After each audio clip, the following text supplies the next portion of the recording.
This episode is brought to you by Fox One. Watch all 104 matches of the FIFA World Cup live in 4K for just $19.99 a month with 3 days free. Build your own multi-view, choose up to 3 streams, and follow player spotlights. Stay on top of every moment with live stats, highlights, and instant replays. The FIFA World Cup, streaming live on Fox One. Offers are subject to change. See fox.com for complete terms and conditions.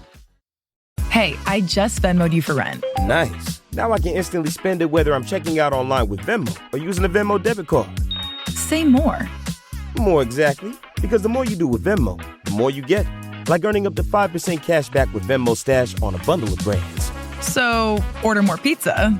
The math demands it. Get the Venmo debit card. Venmo Stash bundle terms and exclusions apply. See terms at venmo.me/stash terms. Venmo checkout not available at all merchants. Venmo MasterCard is issued by the Bancorp Bank N.A. Welcome in. Thanks for being with us. It's First Things First Overtime. I'm Danny Parkins alongside former U.S. men's national team midfielder and our professional soccer analyst, Dax McCarty. Let's get right into today's action. It just wrapped up. The other host country, Canada, in a draw with Bosnia. And frankly, Dax, Canada probably pretty thrilled with this result based on how this thing was looking? Based on how the game went, absolutely ecstatic. Now, obviously, overall, going to be very disappointed that they didn't get all 3 points from this game. But Kyle Larin absolutely saving their blushes here. And it was the story of the first half. This miss from Jonathan David, that's not good enough. If you want to win your opening game at home, it was wasteful from Canada and opportunistic from Bosnia-Herzegovina. This was basically their only chance of the entire game. Set pieces. This game followed the path of a very similar game in South Korea against Czechia last night. Canada dominated, heroic defending from Bosnia. This is going to be one of the saves of the tournament right here. I guarantee it. I needed 10 replays of that. I felt like it hit the underside of the crossbar and was going to go in, but it didn't. It was unbelievable. I was convinced that was a goal. Kolasinac, big save. Jesse Marshall will be frustrated with how that game went for Canada. They were wasteful. They weren't opportunistic. And that is going to be a little bit of a warning shot, I think, for the U.S. men's national team later tonight. All right, so let's get into that. How much pressure, because we saw what Mexico did yesterday, came out, took care of business as a host country. Canada, a disappointing draw. How much pressure is on the men's national team to get off to a good start on the home soil, take advantage of the crowd? I think there's an immense amount of pressure on the U.S. men's national team tonight to start well. Vibes have been off the charts. There have been great vibes all around the camp. The good performances from the last 2 friendlies, one win against Senegal and a loss against Germany where they actually played very well. And now the moment is here. Your moment is here. The pressure is going to be massive. How they handle that pressure is going to go a long way towards the result tonight because you want to play with an edge. You want to start the game really, really well. You want to get the crowd behind you early because you can feed off that energy. But you also have to balance that out with not being too on edge. We saw in Copa America, Timothy Weah, he got sent off, and it basically derailed the entire U.S. campaign to try to advance out of their group in Copa America. So play with a little bit of balance, but make sure that crowd's behind you from the opening whistle. Well, and historically, it's a huge advantage playing in your home country 100%. For the World Cup. So if people think the U.S. is here, being at home maybe can catapult them to another level. But let's get into some of the specifics for tonight's game as the U.S. men's national team is taking on Paraguay. It's the long-awaited World Cup opener. U.S. unbeaten in their last 3 World Cup openers. Here is U.S. men's national team manager Mauricio Pochettino ahead of the opener. Take a listen.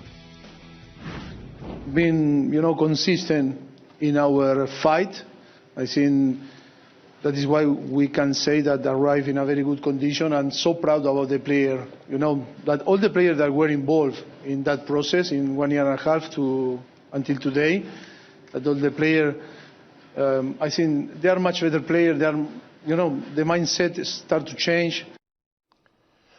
All right, so you mentioned some of the vibes. Pochettino said that all 26 players are available for selection. Some of the vibes were Chris Richards. We got good news, right, with his health. But let's plant some flags here on the guys who are going to matter most tonight. If you were going to single someone out, who would you choose? I've talked a lot this week about the importance of Chris Richards. He's our most irreplaceable player. Tyler Adams, defensive midfielder. Christian Pulisic, the great form that he showed the last couple of games. Tonight, our most important player is going to be Sergiño Dest. And Sergiño Dest is a player that's coming off of a frustrating season where he had a pretty bad injury for PSV, and he missed a bunch of game time. But these are the types of things he does in the attack. Sergiño Dest provides you that element of unpredictability that when a Christian Pulisic is defended by 2 or 3 players, you get the ball to Sergiño Dest, and he can pull a rabbit out of a hat. He can produce magic moments, and traditionally as a right fullback, you don't really expect that out of a defender. I love Mauricio Pochettino playing him a little bit higher up the field, giving him more freedom to roam, because the defensive side of his game, it's not his strong suit. The attacking side of his game, where he can go and roam and find gaps like he is here, right here, this goal against Senegal, he was the highest player up the field. He was playing as a striker. He will provide you that element of unpredictability against a low block from Paraguay, and you're going to need to be really efficient with creating chances against a really frustrating team to play against tonight. And Dest is a bit of a freestyler. I feel like he's 100%. He's a street footballer. Right, but I think that's also the type of thing that it matters on the field. It has a gravitational pull. It kind of helps spacing. But also, just as we talk all the time about the casual football, the casual soccer fan tuning into this, he's got a real chance, I feel like, to kind of come out of this as a U.S. men's national team crowd favorite. There's absolutely no question about it. He reminds me a little bit of like Jason Williams back in the day playing basketball. White chocolate. White chocolate. I like it. He is a guy who just is a street footballer off of vibes. He is technically elite. One of the best players the U.S. men's national team has produced technically. And he's played in massive games. I hope people don't forget that this is a player that's played for FC Barcelona. Right. He was the first for years. He was the first American to play in El Clasico. So the moment can be too big for certain players, and you're going to see nerves all night. Sergiño Dest, if you watch him play tonight, he's going to be like he's playing futsal on the beach, right, on vacation. That is how he plays the game, and that's a player that I want to get the ball to in high leverage moments, in big situations, so he can create some magic and get the crowd behind us. All right, so my answer to this question is Fuller and Balogun. Like, whether you call him Flo. He was my second pick. Whether you call him Flo, whether you call him Ballo. The guy is, first of all, I love the story. Yeah. I love the idea that it's a huge win for, like, the recruitment of the men's national team. 100%. He came up through the English club scene, so he could have played for England. His parents are Nigerian, could have played for Nigeria, but he's born in Brooklyn. Yeah. And there was a big recruitment, and he chose to play for the men's national team, and they kind of sold him on, you're the missing piece. Mm-hmm. And if form matters to you, based on how you're coming into the tournament, he's got 12 goals in his last 18 matches for club and country. And I know and have been preparing for this World Cup because of this job that everyone's got questions about the goalkeepers, and we'll talk about that in a minute. Yep. And they say that this team, based on how they've looked coming in, they're going to score, and the questions are about defense. Yep. But in my entire life watching the U.S. men's national team in the World Cup, the question has been, can they put the ball in the back of the net? Are they going to score enough? Are they going to score enough? And if we look at just the last World Cup, this is very simple. This is just counting stats. This is not possession. This is not opportunities. They played 4 games and they scored 3 goals. Yep. They've scored 1 or 0 goals in 13 of the last 16 World Cups. And while Paraguay is probably the worst team that the U.S. will face this entire tournament, they are a defensive team. And there are 18 World Cup 10 clean sheets, 10 goals allowed in 18 games. I'm the gambler here. Seriously, but the over-under, this is supposed to be a 1-0, 1-0, maybe two goals scored total. Yeah. So if the whole thing is you got to get 1 in the back of the net, I trust Ballo to be the guy to do it. I absolutely agree. And the reason why he was kind of second on my mind is because your striker is going to have to be efficient with his chances. Don't forget, the U.S. played Paraguay about 6 months ago. And the U.S. won a really chippy, cagey game. It was 2-1 where there were fights all over the place. There were a combined 7 shots on target. There were triple the amount of fouls. Right. There will not be a whole, because of what you just showed, a whole host of chances tonight. And so your striker is not going to be able to get 3, 4, 5 chances if he's wasteful. Fuller and Balogun, by the way, he's got some pressure on him because I think Ricardo Pepi is breathing down his neck. Wow. And if Ricardo Pepi has shown, especially against Senegal, that he had a really good relationship with Christian Pulisic. And so I think that type of pressure, knowing that you have a really good player behind you, who, by the way, Mauricio Pochettino has been very guarded about his lineup, right? I believe Balogun will start as well. Pepe's right there. He's knocking on the door. Pressure is a good thing for a striker. He needs to be efficient tonight. All right, so Dest, Balogun, obviously Pulisic is a huge story. There's plenty of guys you could choose from. But when you talk about being cagey about a lineup, we don't know who the goalkeeper is going to be. The game is in less than 4 hours, and we all think it is going to be Matt Freese, but it could be Turner, who has World Cup experience. And I guess the question that I have on this is, let's just assume that it is Freese. Is it a short leash? Do you get the sense that Pochettino, if Freese struggled or they lost this game, like, could we see a different goalkeeper as soon as the Australia game? Absolutely. Wow. And I think it's a fascinating thought. Well, then isn't that the biggest story now that Richards is healthy? It is a big story, but I believe that Matt Freese is going to be able to do the job. But in theory, you go into this World Cup without a Tim Howard, without a Brad Friedel, without a Casey Keller, who, if they made a mistake, you would say that can be forgiven because we know that won't happen again. Those are few and far between. If a goalkeeper like a Matt Freese makes a mistake early on in this game and the U.S. is rattled, and maybe he looks a little bit rattled because he really doesn't have a ton of experience on the U.S. men's national team, it would not surprise me at all if Mauricio Pochettino said, hey, listen, Matt Turner's in great form with the New England Revolution here in Major League Soccer. We're going to put him in the game because we know he has World Cup experience. We know he's playing at a high level, and we know he's mentally strong enough to be able to come in and do a great job. I'll be fascinated by how the first half goes tonight with whatever goalkeeper is in net. I believe it's going to be Matt Freese. We know it's going to be a Matt. We do know it's going to be a Matt, yes. But I absolutely believe it's within the realm of possibility that you make a goalkeeper change if it doesn't go well. Even more significance then on getting 3 points here and maybe having a little bit of time to play around with it as you move throughout the group stage if you can advance there. All right, so now we are just under 4 hours until USA and Paraguay kicks off. Paraguay, of course, seeking its first World Cup since 2010. The U.S. making its 12th World Cup appearance. USA fans deservedly very optimistic after solid showings in the friendlies that included Christian Pulisic ending his scoring drought. Here's Poach on what the friendlies proved.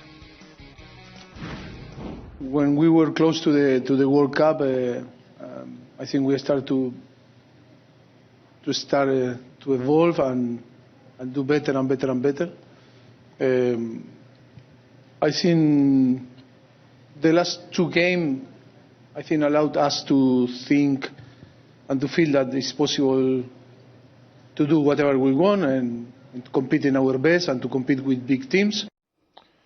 All right, Dax, so technically the most successful showing for the U.S. in a World Cup is they made the semis in 1930, but... Where you advanced straight out of the group into the semis, I believe. Correct. There wasn't a third-place game, so no one really references that. Correct. It's one-time quarterfinals, and that is the gold standard in the modern era of the World Cup, and now we know that it's expanded and all of that. But in the context of the U.S. men's national team, what is a success in this World Cup for Team USA? Getting to the quarterfinal and nothing less. Because in an expanded format with the World Cup, you know that you are going to be able to get out of the group, even if you get third place, which I don't expect the U.S. men's national team to do. But you need to make sure that you win that round of 32 game, because theoretically, if you're first or second in the group, you're going to get a favorable matchup in the knockout rounds.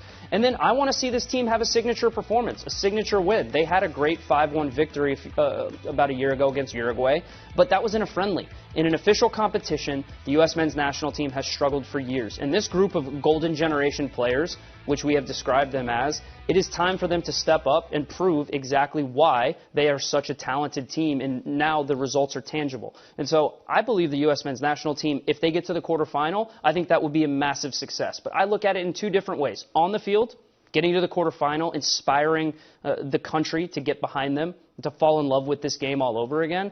And then off the field, the impact you're going to have on the youth, the impact you're going to have on kids all over the world. Clint Dempsey was just talking earlier about how he was a young kid from Nacogdoches, Texas, and how he went to the Cotton Bowl as an 11-year-old, and it inspired him, right? And DeMarcus Beasley from a small town in Indiana, being able to go on and represent the U.S. men's national team. These are the types of players that we need to produce more of. Players that have personality, players that have flair, and our players now on the field have an opportunity unlike anything we've ever seen before. This will be the most watched World Cup in terms of both attendance in stadiums and eyeballs on the game. It's going to be fantastic. Right, Christian Pulisic has talked about the impact on him of seeing Landon Donovan and Clint Dempsey, and so that's how it goes generationally. Exactly. And I understand, seems like most people say quarterfinals. Yeah. I feel like I want to ratchet it up, though, and say semis. Just for put the pressure on them. Well, that's just got to be the goal. I know they'll say the goal is to win the whole thing, but they have been talking about this as the golden generation of U.S. soccer. I've been guilty of it. With McKinney and Pulisic and Tyler Adams and everybody that you want to include in that, and then you add in there's just been a target on this World Cup, given that they're hosting it, since before the last World Cup. And so now it's here. And now the tournament is expanded. And, like, people talk about, well, they got to get out of the group stage. If they don't get out of the group stage, it is a catastrophe, given the draw that they got. And there aren't enough adjectives to describe how bad that would be. Right. But so I just think the bar needs to be raised beyond, like, getting out of the group stage, foregone conclusion. No-brainer. You need to get out of the group stage and be in position in the knockout rounds to really do the damage. Maybe they fall short of the semis. They probably will. It's a very, there's a huge gap between them and the top teams. But you need to be trying to position yourself that you've been working towards this moment literally for like 6 to 8 years, depending on how long some of these top guys have been in the men's national team program. We've only won one knockout game.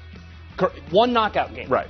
The goal has to be to double that. You have to win 2 knockout games, and then you get to a quarterfinal, and anything can happen. And I guarantee you, if you get to a quarterfinal at a home World Cup, that will be the most watched game in U.S. men's national team history.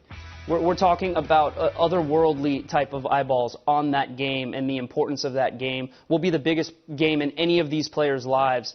And it will be something that they never forget. It will be something that our country never forgets. Alexi Lalas talks all the time about how the 1994 World Cup has given him the career and the life that he has now. Imagine what it would do for all of these other players who are already raising the bar on the field, what it would do for them off the field as well. This will be a seminal moment for our U.S. men's national team if they can really put into position the momentum and marry that with the results. All those young kids that got World Cup experience last time, now entering their athletic prime, a home World Cup. This is the time to have high stakes and high pressure. And nice opportunity against Paraguay tonight.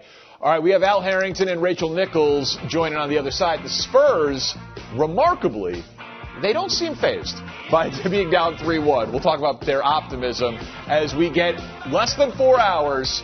The countdown, USA, Paraguay. Got to keep that unbeaten streak in openers alive. Coming up on Fox. Ready to soundtrack your summer? With Red Bull Summer All Day Play, you choose a playlist that fits your summer vibe the best. Are you a festival fanatic, a deep end DJ, a road dog, or a trail mixer? Just add a song to your chosen playlist and put your summer on track. Red Bull Summer All Day Play. Red Bull gives you wings. Visit redbull.com/brightsummer to learn more. See you this summer. The countdown to USA's World Cup opener is on and getting closer by the second, literally.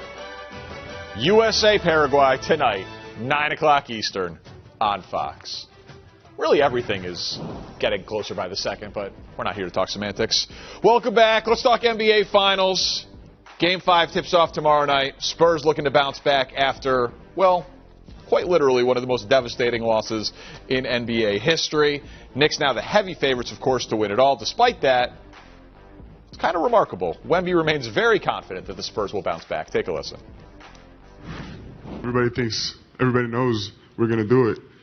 But I don't know if I agree with you. I feel like we need to isolate that one game and take it one game at a time. I think it'd be a mistake to waste our energy on different, on multiple games. It's one game at a time. Everybody knows we're going to do it. I love it. Al Harrington and Rachel Nichols join me now. Al, we will start with you. Are you buying the Spurs optimism? I'm definitely buying it. These kids have been resilient all season, all playoffs. I talk about their bravado and the confidence that they have. When you really look at the tape and, what Mitch, Johnson told those guys, they really have been in control of all 4 games at some point during this game or during this series. And because of that, they should be confident that if they could take a one game at a time approach and win this next one, which is the most important one, and get a little momentum, they could actually do it. They actually just did it against the defending champions, right? They had to win 2 games to get even to this point, and they were able to do that. So I definitely believe that they're confident enough that they do believe that, if they can win this next game, they could come back to New York and win a basketball game. there's no question they believe it, but I think what we're missing here when the Spurs keep throwing out numbers, and we heard a lot of it today, not just in Victor's press conference, but a bunch of the other guys being like, hey, we have had a lead in all 4 games in the final 2 minutes. We've had a double-digit lead in all 4 games. That's all true. The problem is, except for 1 game, they haven't closed any of them. So to me, that's where the optimism kind of might be a little unrealistic unless they fix that problem. And the other thing that I would be worried about if I were the Spurs is the technical situation on Victor Wembanyama. You know, he is 1 tech away from a suspension. And I think a lot of people kind of mix up what happened in the 2016 finals between the Warriors and the Cavs. We all remember Draymond missed a game, but I think a lot of people think that he was suspended for what he did during the previous game. That's not what happened. The league reviewed what he did during the previous game and said, okay, that's a technical. And the problem is it was his 4th technical of the playoffs, and that's when you get suspended for the next game. So I think the Spurs absolutely can win this next basketball game, but I think they have to work on some very key things, and Victor Wembanyama is going to have to figure out how to play on that line where he can be physical and play his game, but not get a tech, because if they win the game, but he's not in there for game 6, I mean, why bother getting on the plane? Well, and imagine if they would have ruled it that it was a technical on that shove on Brunson, and he wouldn't have been able to be out there for this game. You know, the numbers are kind of amazing. They've led 70% of the minutes, roughly, 69.5% of the minutes. Okay, that's one thing. Then I'm not a huge fan of win probability, but I do wonder if that is what is funneling some of this and channeling some of this for the Spurs. Because if you do look at it, it's like, all right, they were a 94% chance to win game 1 at one point.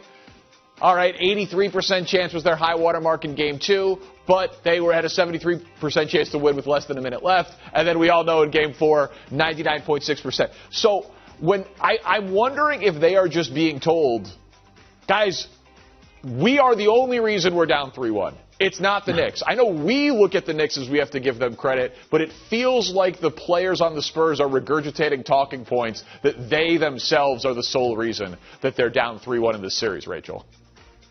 Yeah, no, I mean, that's what they're doing. And again, that is what the coaching staff has told them. You're in control of all these games. We just have to finish it off and we'll be winning again.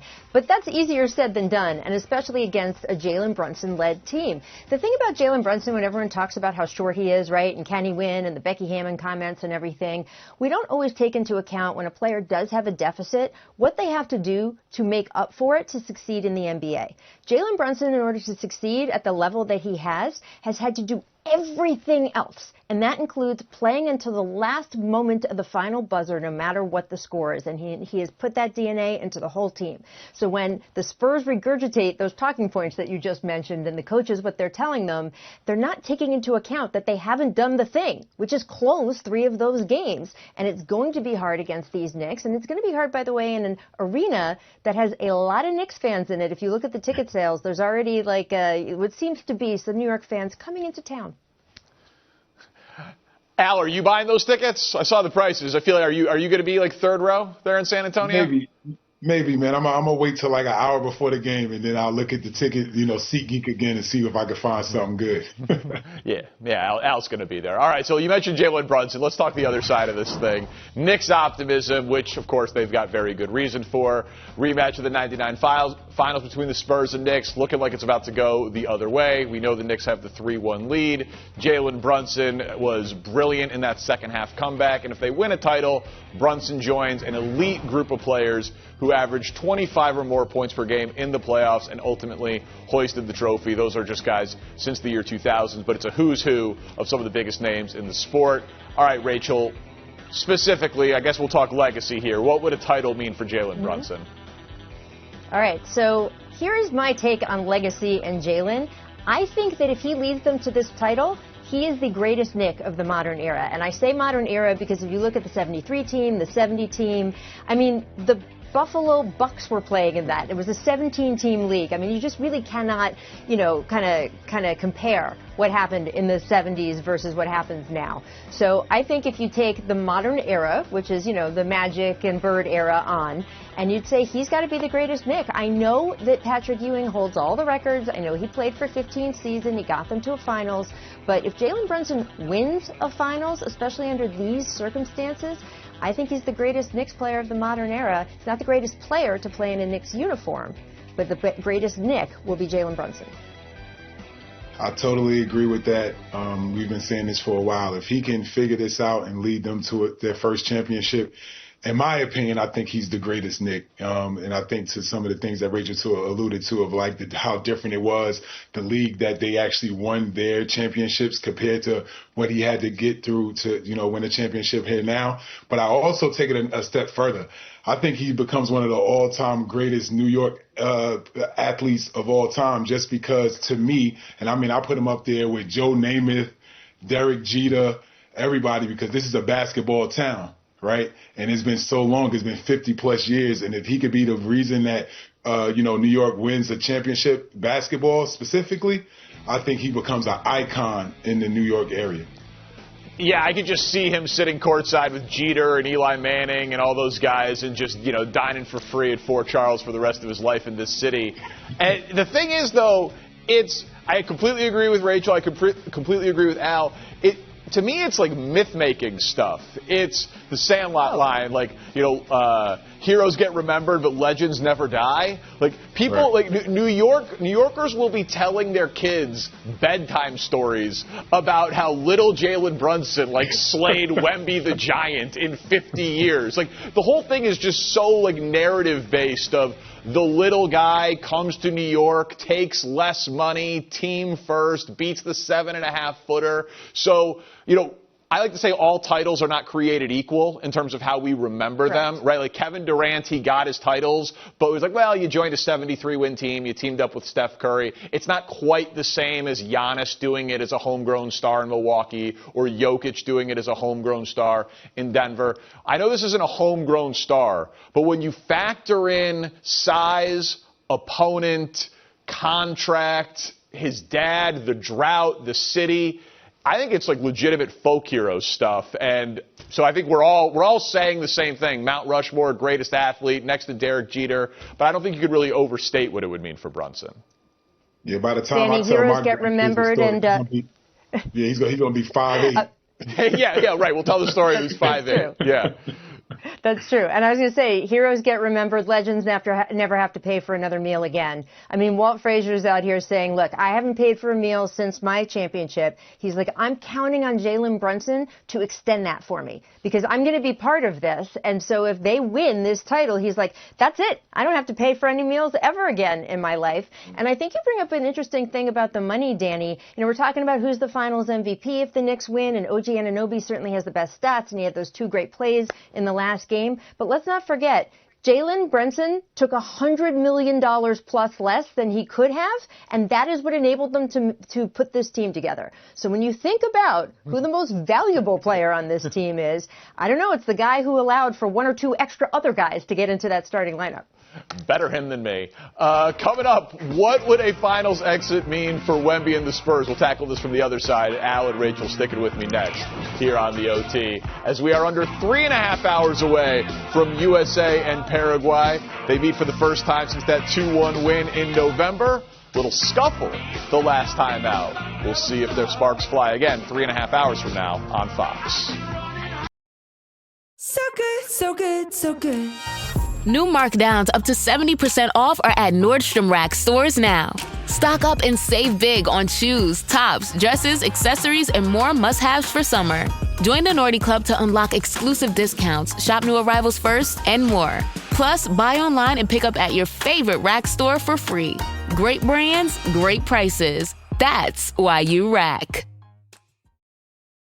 We are less than 3.5 hours away. USA, Paraguay. Coverage begins right when we're off the air at 6. The game begins at 9. Must-win situation for Team USA.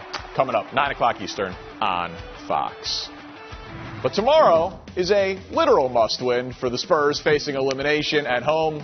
The old Larry O'Brien trophy on the line for the Knicks. Spurs down 3-1 in the series, but head coach Mitch Johnson and Stephon Castle both said the Spurs, they've been the ones who have put themselves in the position they're in. Take a listen. Coach Mitch said it best. He pretty much dictated the winner and loser of all these games. And I think just us finishing games and trying to maintain our leads has been tough for us. All right, Al, I will start with you here. What would a finals exit at this point mean for Wemby and the Spurs?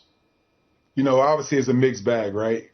You fight this hard to get to this point in the season to win it all, right? And there's an old saying from Ricky Bobby that said, if you ain't you first, you're last.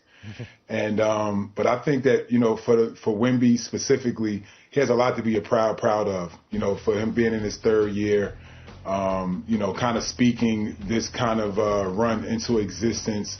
The fact that, who they had to going through Minnesota, then beating the reigning champions to get to this point.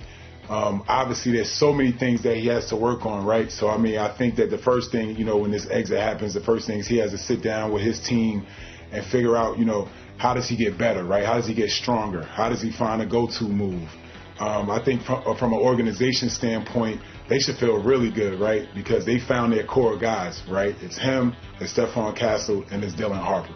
Building around those three guys is championship caliber, and they have a lot to be proud of, to build upon.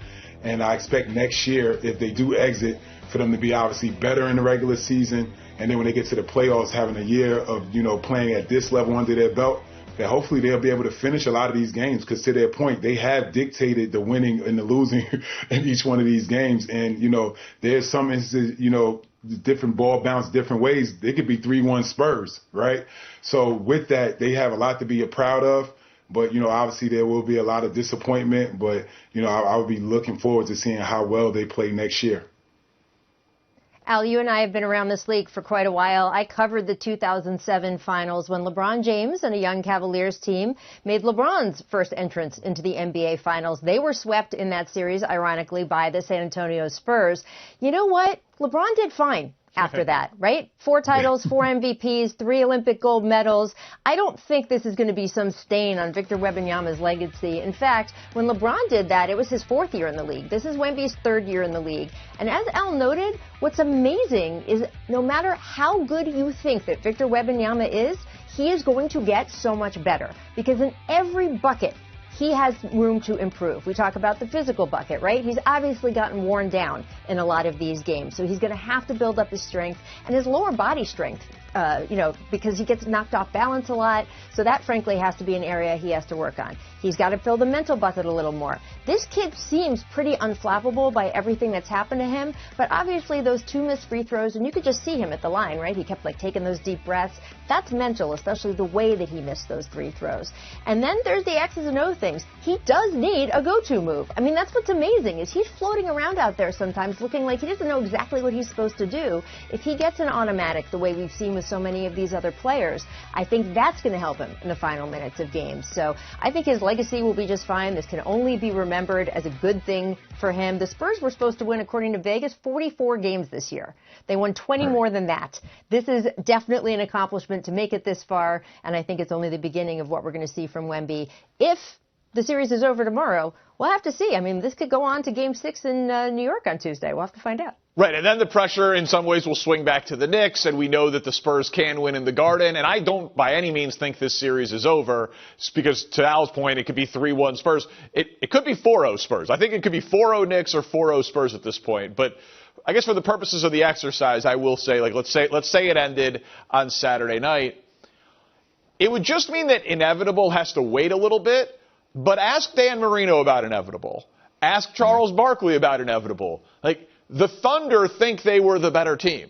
They think that they were better. If you listen to Sam Presti's press conference, he didn't say it because he doesn't say things like that, but he had all the stats and all of the facts and all of the information about how few games Jalen Williams and Chet Holmgren and SGA played together. There's a report out today that Minnesota might be gearing up to make a run at Giannis. What if Giannis and Anthony Edwards are in the West next year? De'Aaron Fox, his $229 million extension kicks in next year. Not sure that's going to be great money for the Spurs, depending on the fit with Harper and how that goes based on how this series has gone. Wemby and 7.5-footers, they do not tend to have the greatest track record with injuries. No one is rooting for that, but obviously that is something that you have to look at.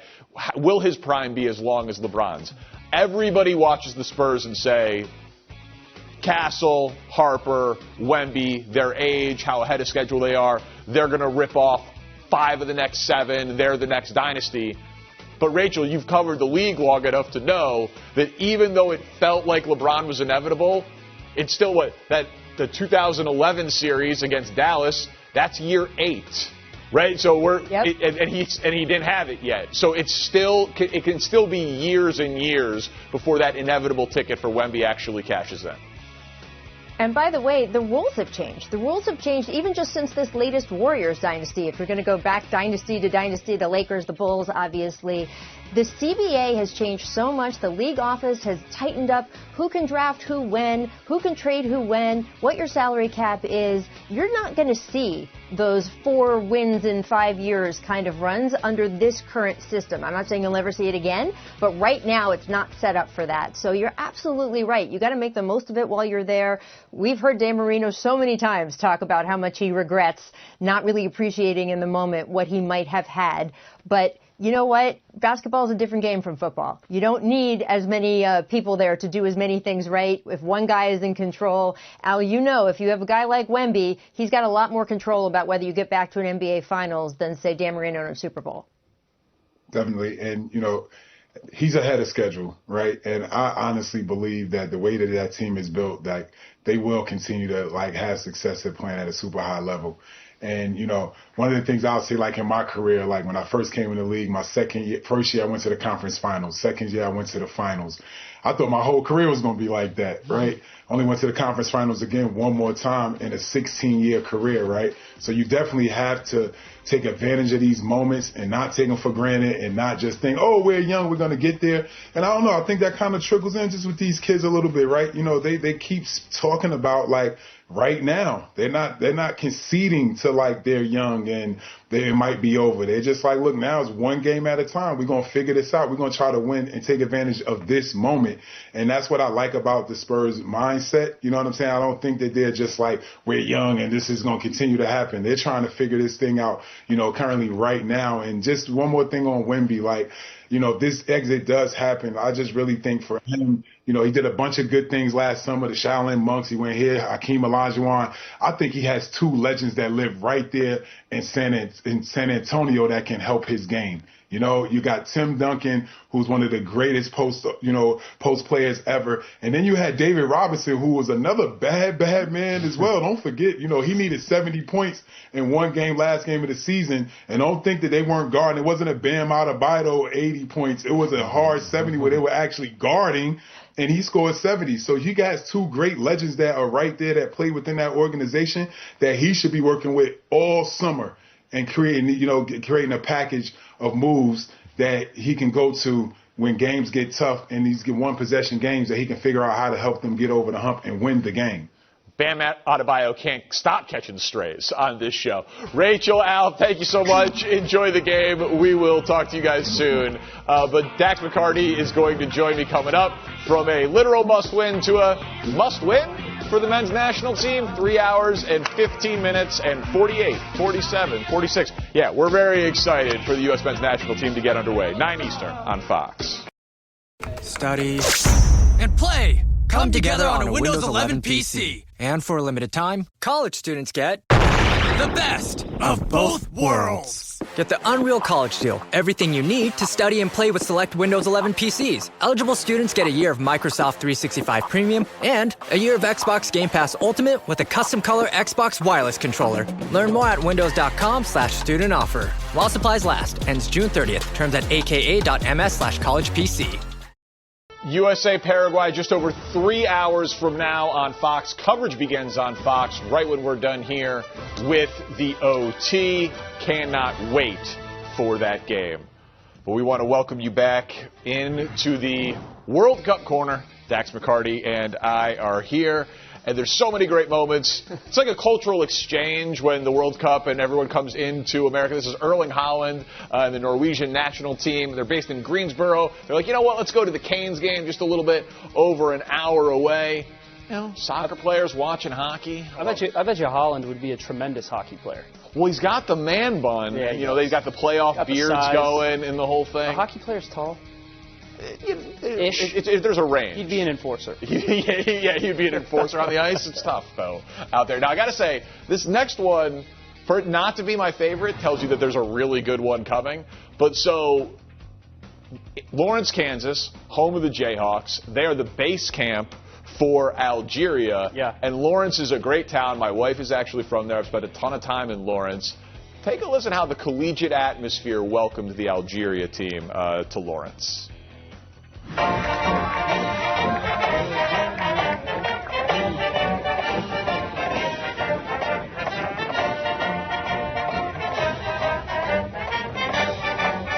So that is the Kansas band playing the Algerian national anthem.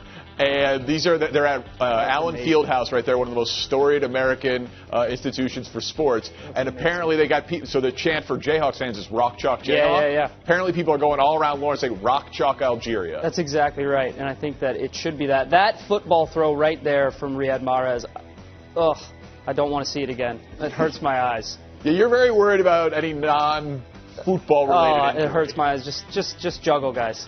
All right, so now here's Spain's Lamine Yamal. He is maybe one of the biggest stars in all of the world. But stars, they're just like us.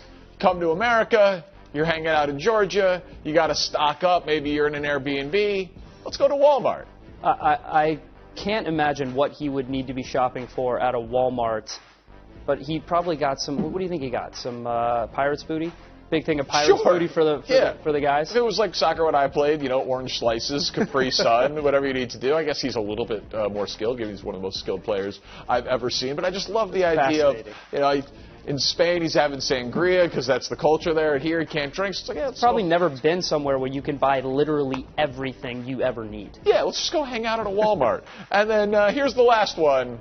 Things are looking good for Tyler Adams. I'm really liking the vibes. I mean, honestly, I know he wants to win a World Cup, but has it already been a success if he met Caleb Williams? I mean, Caleb's... Don't shrug. I think Caleb's probably more excited to meet Tyler Adams, Bournemouth central midfielder. Agree to disagree. Caleb Williams is a baller. We're nearly 3 hours now to the long-awaited USA-Paraguay matchup. It's 9 o'clock Eastern on Fox. The U.S. unbeaten in the last 3 World Cup openers. They are the favorites in these games, but we know how intense it was with Paraguay the last time they faced off against each other. So, Dak, you could do the first things first version of must win, or literal must win for America tonight. Well, it's not a literal must win. They're not facing elimination. They're not facing elimination, right? We saw Argentina, right, in 2022. They lost their first game. It was shocking. They lost to Saudi Arabia. Oh, my God, the world's on fire. They're getting destroyed in the media. They didn't lose another game. They go on to win the World Cup. It is not a literal must-win, but it is a must-win. I like it. It's a vibes must-win, okay? And it is a vibes must-win because you need to win the group. And the U.S. men's national team, if they want to have a historic run here, if they want to have a memorable run, then they need to win this first game to really set up themselves for success in not just the next 2 games, but in the knockout rounds. Because if you finish first in your group, you get a third-place finisher from a different group, and you give yourself a significantly easier path to go and make a big run and get the entire country behind you. You need to win this first game. You need to make sure the first 15, 20 minutes, Paraguay know exactly what they're up against.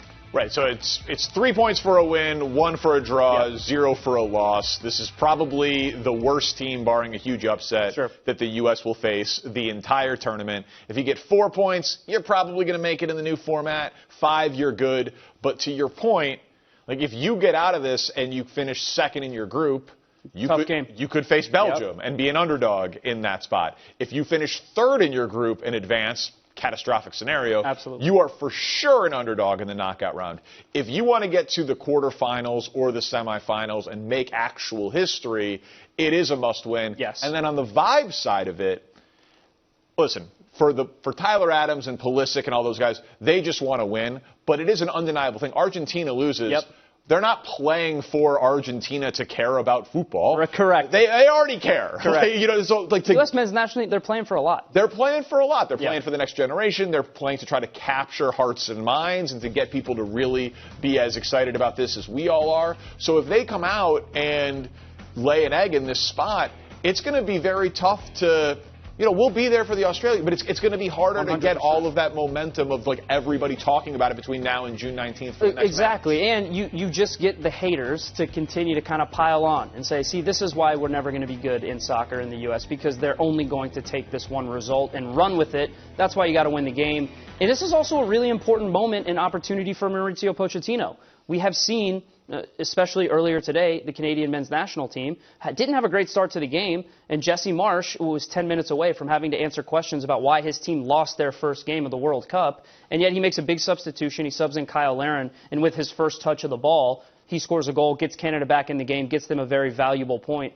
If the U.S. is in a similar situation, losing or tied, who is his joker? Who's his ace in the hole that he's going to put on the field? Is it going to be a Gio Reyna that he has a lot of faith in? Gio Reyna, a lot of people wondering if he has done enough to be on this roster. I believe he is. But those are the moments where he's going to have to decide. Is it Zendejas? Is it Ricardo Pepi to come into the game? This is a big moment for Mauricio Pochettino as well as this entire team. I can't wait, man. We're close now. Yeah, I mean, we're going to find out who the starting goalkeeper is. We're going to find out what they're like on the back line. We're going to see Richardson's health. We're going to get the starting lineup. You know, we're going to have. They've kept so many things so close to the vest. We're going to finally start to get some answers about whether this team is ready for the weight of all the expectations. I think they are. They are ready. They've spoken about it, and I think they're sick of all the questions. I think they're sick of doing the promos, the marketing, the commercials. They just want to get on the field. They just want to get on the field, get the first 10 minutes out of their system. And then, by the way, once you're out there, it's a kid's game. Do what you love. Do what you do best. You're on the team for a reason. All 26 players, coaching staff, we're all going to support you. Can't wait to watch. The coverage begins basically right now on Fox, and the game starts at 9. Thanks for being with us. Ryan Reynolds here from Mint Mobile with a message for everyone paying big wireless way too much. Please, for the love of everything good in this world, stop. With Mint, you can get premium wireless for just $15 a month. Of course, if you enjoy overpaying, no judgments, but that's weird. Okay, one judgment. Anyway, give it a try at mintmobile.com/switch. Upfront payment of $45 for 3-month plan, equivalent to $15 per month required. Intro rate first 3 months only, then full price plan options available. Taxes and fees extra. See full terms at mintmobile.com.